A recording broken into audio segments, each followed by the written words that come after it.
Itu tidak benar. Penggunaan kabut hitam Lin Yun seharusnya mirip dengan milikku, dan penggunaan kabut hitamku lebih baik daripada miliknya. Secara teori, itu seharusnya lebih mudah. Qin Yichen duduk bersila lagi dan merenung. Hal-hal yang terlalu aneh.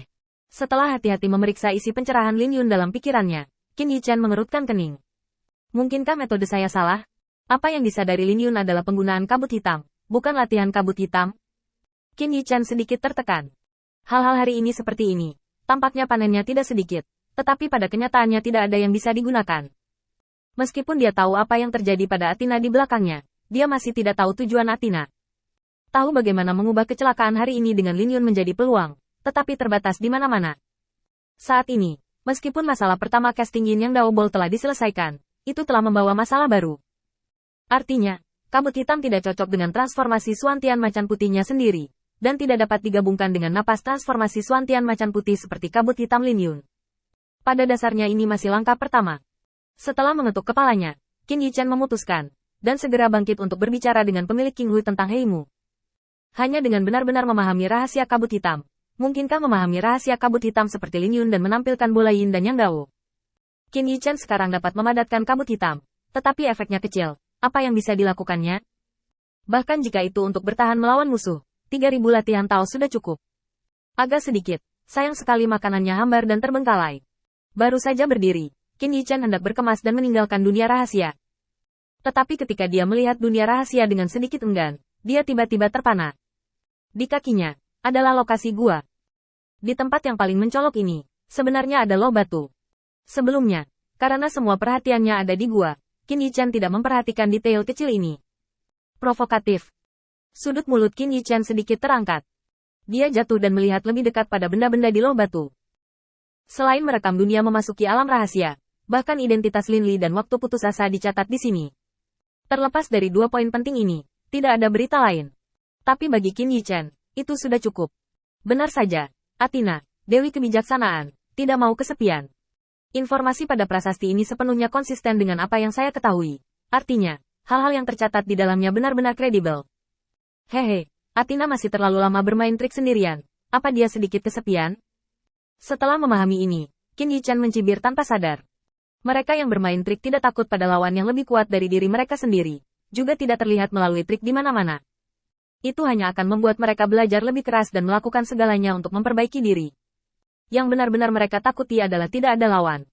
Athena, Dewi Kebijaksanaan, memiliki nama kebijaksanaan, tetapi cara yang dia gunakan sekarang tidak diketahui.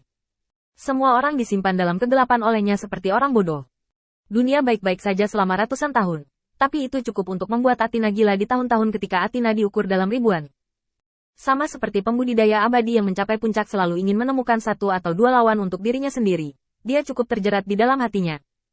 Dia menginginkan nama kebijaksanaan dan keberadaan seseorang yang bisa melihat melalui rencananya sendiri. Solusi untuk masalah ini adalah dengan sengaja mengungkapkan kekurangannya, sehingga orang lain dapat melihat melalui rencananya.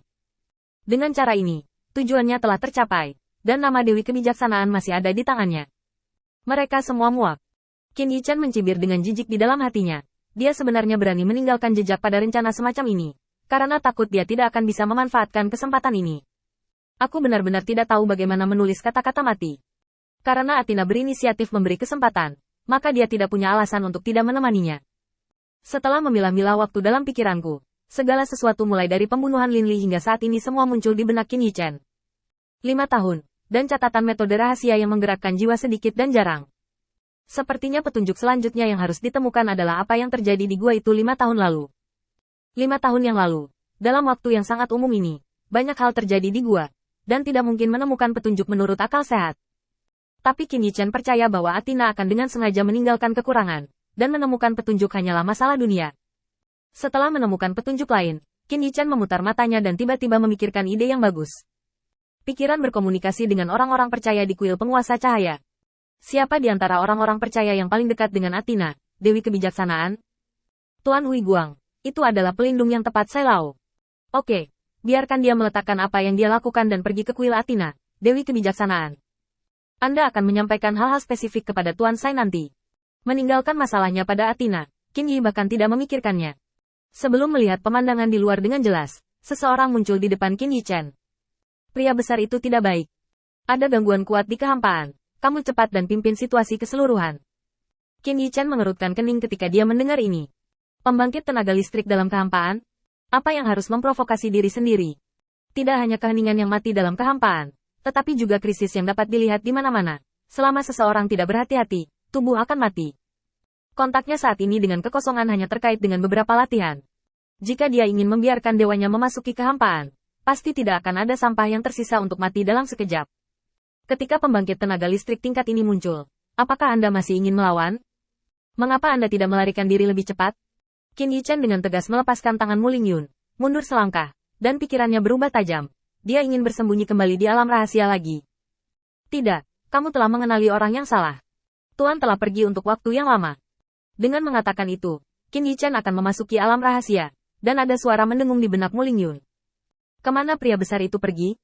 Jawaban penurut yang luar biasa ini membuat Qin Yichan sedikit mengernyit. Melihat orang ini lagi, dia tidak mengenakan pakaian keluarga Qinghui, tetapi seorang utusan dari keluarga lain. Meskipun reputasinya telah menyebar luas dalam beberapa hari terakhir, bagaimanapun, tidak banyak orang yang benar-benar bertemu dengannya beberapa kali. Masuk akal bahwa orang ini tidak mengenalinya untuk pertama kalinya. Qin Yichan dengan santai menunjuk ke suatu tempat. Tuan Si telah kembali ke sekte pembunuh dewa sebelumnya. Biarkan aku mengurus dunia rahasia untuknya di sini. Dia dengan santai membuat alasan dan menjentikkan Mu Lingyun. Qin Yichan melihat ke langit di luar aula. Tempat kabut hitam berlama-lama, dan ada tabrakan dan raungan terus-menerus. Jika Anda memikirkannya dengan jari kaki Anda tahu bahwa ini pasti perang. Tidak, keluarga Qinghui benar-benar dapat memblokirnya. Qin Yichan mengerutkan kening. Selain kepala keluarga Qinghui, dia secara mental menyadari kekuatan keluarga Qinghui. Setelah pencerahan, Lin Yun mendominasi rumah Qinghui. Tapi kekuatannya, sepertinya, hanya itu.